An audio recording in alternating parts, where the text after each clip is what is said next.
মহার্ঘ ভাতা দেওয়া হচ্ছে না, এরকম একটি তথ্য প্রকাশ করে দেশের শীর্ষস্থানীয় একটি পত্রিকা।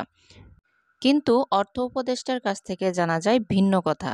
চলুন সেই সম্পর্কে আজকে আলোচনা করব। গত দুদিন আগে অর্থ উপদেষ্টা ডক্টর সালেউদ্দিন আহমেদ সাংবাদিকদের কিছু প্রশ্নের জবাব দিয়েছেন। সেখানে এক সাংবাদিক প্রশ্ন করেন যে, মহার্ঘ ভাতা কি এই অর্থবছরে হচ্ছে স্যার? তিনি এই প্রশ্নের জবাবে বলেন, মহার্ঘ ভাতার বিষয়ে আমরা এখনো কোনো ডিসিশন নিইনি। তিনি কিন্তু কখনোই বলেন নাই যে মহার্ঘ ভাতা দেওয়া হবে না। তিনি শুধু বলেছেন যে এখনো আমরা কোনো ডিসিশন নিইনি।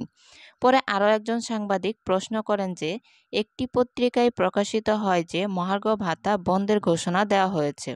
এর জবাবে অর্থ উপদেষ্টা ডক্টর সালেউদ্দিন আহমেদ জানান যে, এই বিষয়ে আমরা কোনো ঘোষণা দেইনি। মহার্ঘ ভাতার কমিটি গঠন করা হয়েছে এবং সেই কমিটির ২টি মিটিং অনুষ্ঠিত হয়েছে। তিনি আরও বলেন, মহার্ঘ ভাতার পরিপত্র তাদের দপ্তরে জমা পড়েছে। এ বিষয়ে অর্থ মন্ত্রণালয় থেকে এখনো কোনো সিদ্ধান্ত আসতে পারেনি। এটি যাচাই বাছাইয়ের কাজ চলমান রয়েছে। মহার্ঘ ভাতা দেওয়া হবে না এই বিষয়ে খবরটি সম্পূর্ণ ভিত্তিহীন। সরকার যেহেতু কমিটি গঠন করেছে সেহেতু কিছুটা হলেও সান্ত্বনার বাণী অবশ্যই পাবে চাকরিজীবীরা। সেটা হয়তো পরিমাণে কম হতে পারে, অর্থাৎ 25% জায়গায় হয়তোবা 20 বা 15% হতে পারে। তবে মহার্ঘ ভাতা একেবারেই বন্ধ হওয়ার বিষয়টি সম্পূর্ণ ভিত্তিহীন ছিল।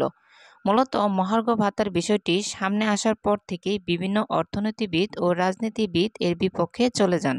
অন্যদিকে সরকারি চাকরিজীবীরা পাচ্ছে 25% হারে মহার্ঘ ভাতায়, এমন খবর ছড়িয়ে পড়লে বাজারে নিত্যপণ্য থেকে শুরু করে সব জিনিসের দাম লাগামহীনভাবে বেড়ে যায়। এখন যদি মহার্ঘ ভাতা না দেওয়া হয় তবে সেটি হবে সরকারি চাকরিজীবীদের সাথে সরকারের করা সবচাইতে বড় প্রহসন।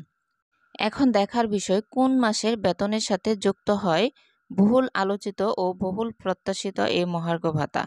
মহার্ঘ ভাতা সম্পর্কে আপডেট পেতে আমাদের চ্যানেলটির সাথেই থাকুন। ধন্যবাদ আমাদের সাথে থাকার জন্য।